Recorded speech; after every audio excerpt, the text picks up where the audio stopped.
Ngayon, testingin natin ang nabili kong power inverter. Power inverter. Ito ang battery ko. Ito siya. Kinanek ko na yung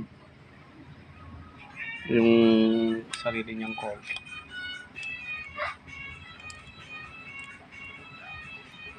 Power is positive is to. Nabigla ko nag-spot.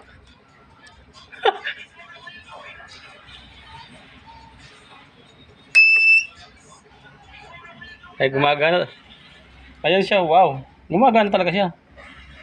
12.4. Malakas to. Ayan o. Guys, gumagana siya. Ngayon, sabi nila pwede daw sa kwanto.